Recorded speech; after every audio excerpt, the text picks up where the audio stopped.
Eddie, thank you for the lift. What are we in? I know it's a Rolls Royce, but This is a 2019 Rolls Royce Cullinan, which we've very generously been lent by Mayfair Prestige Cars. it's incredibly quiet in here right now. It is incredibly quiet. I mean, the paint colours are sort of deep navy. It's almost black. And it's got this beautiful matching navy interior with white stitching. And it's pretty perfect. Are we talking price point on this? I think we're probably around the 280 mark. I think it's actually slightly more. I Is think, it? I think it's 290. Every time a new Vogue comes out, I claim that I don't like the backlights. Yep. And I think everyone always Exactly says the same thing with every Vogue that comes out. And then within 6 months of them being on the road, suddenly not only do you like the backlights, but you desperately want the car. Yep. I was the same with the Defender as well. Yeah, so was I actually. I mean, it's just the most perfectly engineered car. I mean, they know what they're doing, they know what's going to sell. And they're highly desirable. Could you see yourself owning one of these? I'd love to say yes, but the practicality of owning one in central London and everyone kind of always having their eyes on you is something you'd have to get used to. But there's plenty of people who want eyes on them and want to be seen and want to be in absolute comfort. And I suppose if that's what you want. Oh look, another one. Another one, right there. So, the thing with something like this is that you may think it's incredibly exclusive, and I suppose if you're anywhere other than driving through Mayfair in central London, I suppose it is pretty exclusive. Yeah. But I think if you've spent a lot of time in central London, you will quickly realise that nothing is that exclusive. So perhaps the eagle-eyed amongst the audience might have already noticed what's on your wrist and maybe on my wrist as well. So what are you wearing? I'm wearing a 2019 Patek Philippe Nautilus 5712R. I love all watches from the Nautilus family, barring a couple of the really big ones that I just can't pull off. But I've always liked the elegance of this. I like the fact that it's on a chocolate brown crocodile strap. And how does it compare to the bracelet, the rose gold bracelet? Well, so that one's something that's only recently just come out.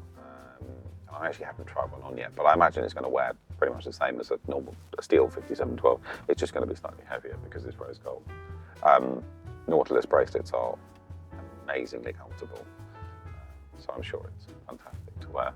And given the market at the moment, I think it's probably dropped a little bit in value, so you could probably pick up something like that. Absolutely, this is probably 70s. 30% in 6 months. These were in the early hundreds. They're now somewhere in the late 70s. To somewhere in the 80s, depending on age. They still sell pretty well. They're probably selling better than they were before now because people are looking for more value for money more than ever. And these represent pretty good value for money pound for pound.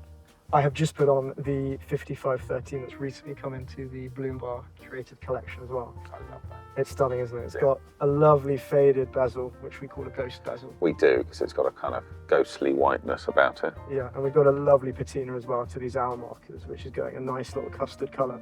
But the dial is in lovely condition, as is the bracelet. And that's the important thing about patina. You need patina to match all the way through. You often see watches advertised that have got these lovely aged yellow lume on the hour markers, but then with sparkling white hands. And the obvious giveaway there is that the hands have been replaced at some point. And that's obviously, not everyone is a purist. Not everyone is looking for a totally 100% original watch and wanting to pay through the roof for it. So I think there's a buyer for everything, and some people are just looking for value for money and want something vintage. It might not be perfect, but it kind of ticks most of the boxes. There aren't many more watches that are as comfortable to wear every day than a Submariner. You have one yourself? I do. I've got a couple actually. So what's your advice when it comes to buying sort of these neo-vintage / vintage watches? Because like we were talking about, obviously there are risks involved, getting Frankenstein watches, unoriginal parts and that sort of thing. What's your advice when it comes to buying these sort of watches? I think who and where you buy the watch from is more important than the watch itself sometimes. And that's not just watches, that's cars, that's all kinds of things. You really do want to be dealing with people who have a good reputation. Isn't that? Yeah, that's nice as well. I think there was an RSQ8 there as well, which I really love. I borrowed a Lamborghini Urus recently, which I don't really like. No. It's a bit I know this is flash, but that's a completely different. This is kind of old school flash. Yeah. And Urus, I mean, there's just no getting away from it. It's loud. It's very, very Italian. Yeah, very showy as well. It's almost Batmobile-like, Yeah. and there's no ignoring it. I've moved back onto cars from watches. Yeah. No. So who you buy the watch from? That's really, really important. History, credibility, likelihood that the watch is totally original. Obviously, it's always good to do your own reading and your own research, and there's plenty of websites and forums out there. What I would advise is do as much reading as possible. Do your own research as well as just relying on the dealer, and that's even if you're buying from us. Yeah. Over the years, I suppose I've got to admit, we've sold the old vintage watch, and we've had the old one for sale, and we've had some expert collector message us or call us or wanting to see something who's taught us something about the watch we didn't know, or something that actually wasn't quite right, or it was the dial was a different mark from the one we thought it was, and I suppose that's how you learn. There we go. We've had two cars just here that we were talking about, the new Vogue and the Urus. G-Wagon. And the G-Wagon. Millions of those. That's a car I really don't like. No, all the way. So let's talk a little bit about your collecting history, your background, because you were into watches way before you became a watch dealer. Yeah. So what was the watch that started this for you? What was the watch that got you hooked? I started to notice my dad wearing the odd watch, and he had some sort of Tag Heuer. And then I started to get into bigger and more expensive stuff. One of my oldest friends, late father's, had a Patek Philippe annual calendar 5396R, and I absolutely loved that watch. I remember the day he got it, I just fell in love with it. And I was very lucky eventually to own one, and I kept it for many, many years until I had to sell it to buy a house I couldn't afford. There's a Phantom Maybach. It's just endless.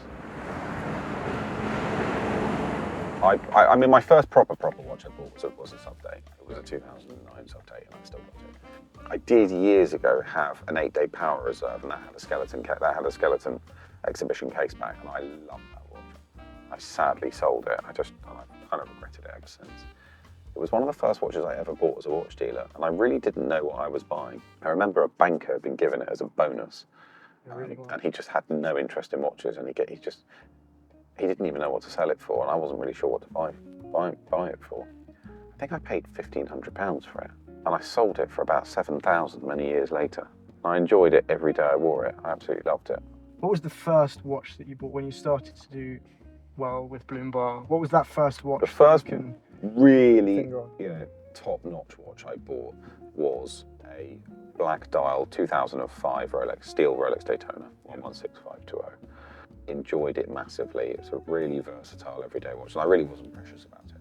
I wore it swimming, I wore it on the beach, I did everything with it. It was great. But in those days, those watches were £6-7 grand, not 27 grand. So people weren't as careful with them.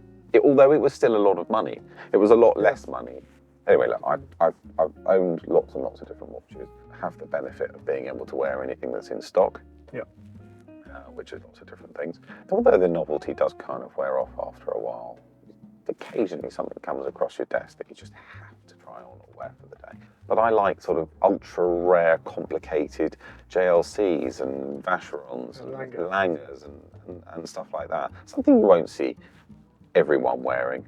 Amazing. And so, what's next in your collection? What do you think is missing? What do you think is going to be the next pick? Well, I don't currently own a Patek because I sold them all.